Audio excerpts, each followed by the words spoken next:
Hi, welcome to this part of my review featuring Hexen Academy. This is a role-playing game where you carry out your studies within a magical academy in a world that suffered 100 years of war, so the piece is quite fragile. Now let's talk about the quality of the PDF. The quality is excellent. The document is fully bookmarked and hyperlinked. Everything is well written, organized, and explained. The graphic design is simple and with a bit of color. The illustrations consist mostly of maps. So overall the quality is excellent. Now let's talk about the contents. The document begins with the players section right away, with the rules. Let's talk about performing an action. Whenever you perform an action, describe the action and then roll 2d6 plus proficiency bonus minus complexity penalty to determine your action's outcome by comparing your roll's value against a list of possible outcomes. If the value is 12 or above, it's a critical success. Actions resolve normally. You gain benefits based on the effect or game master's discretion.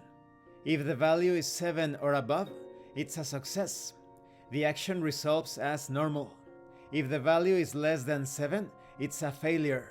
The action does not resolve normally. If the value is 2 or less, it's a critical failure. The action doesn't resolve normally. The Game Master may add complications at their discretion. In addition to an effect's natural benefits, such as an attack dealing critical damage, you may also add one of the following things, or benefits. A plus to your next roll.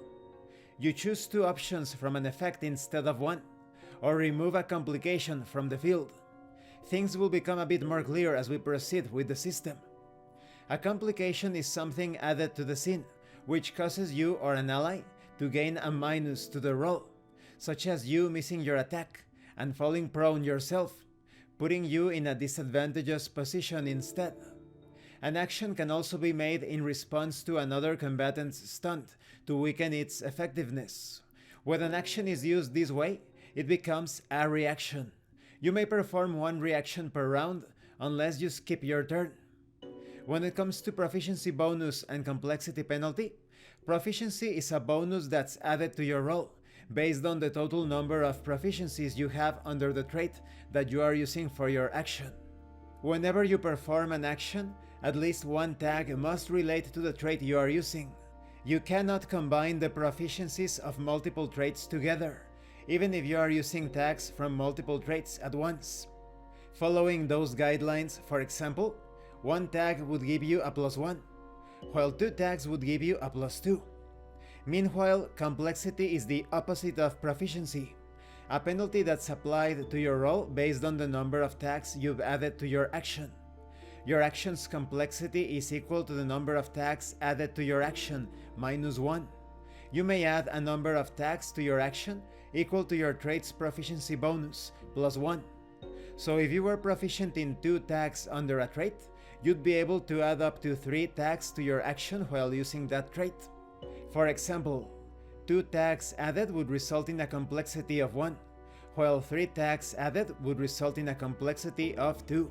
So if you used the trait that had 2 proficiencies and you added 2 tags to your action, you'd roll 2d6 plus 2 minus 1, or plus 1 in other words. Now when it comes to modifiers, a modifier is an effect that alters the probability of your roll to either increase or decrease your chances of success. There are 2 types of modifiers, plus and minus modifiers. A plus allows you to add 1d6 to your roll and take the 2 highest values rolled, while minus adds a 1d6 to your roll but forces you to take the 2 lowest values rolled instead. So it's similar to advantage and disadvantage in other games. Rolls may possess up to 2 plus modifiers or 2 minus modifiers at once. Pluses and minuses always cancel each other out. Also, unless you are told otherwise by an effect or the Game Master, modifiers do not carry over between multiple rolls that you make. And this concludes this part of the review. In the next part we are going to talk about traits and items. It could sound a bit confusing, perhaps even cluttered, adding all of these pluses and minuses, these modifiers, the tags, but it's all about representing a certain granularity based on the many factors within an action or task. Thank you for watching this part of the review, and thank you for your likes and your comments. If you have any questions or comments, please let me know. And thank you so much to those of you that are going the extra mile to support the channel. If anyone else wishes to further support the channel, the information on how to do that will be in the description below. This has been Abraham El Jaguar, a professional game master. If you want me to run a game for you, please check out the pinned comment below. And remember, master roleplay and you will master the game. Once again, thank you, and see you later.